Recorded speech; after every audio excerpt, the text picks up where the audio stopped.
Hi Professor and hi class. This is Bhargav Chintakindi and I would like to describe how I created the presentation and made it available on YouTube.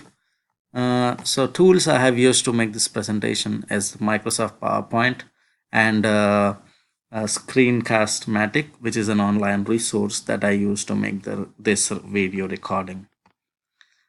Strengths of this Screencast-Matic is it's a free online tool and which is helpful for the recording the screen or webcam, record the window or a full screen. It also helps us in zoom in while recording, and the recording can be saved to the desktop or can be published directly on YouTube. There are certain weaknesses of Screencast Matic, that it has a limited features with a free version, and the maximum recording length is just 15 minutes. This is the reference, and thank you.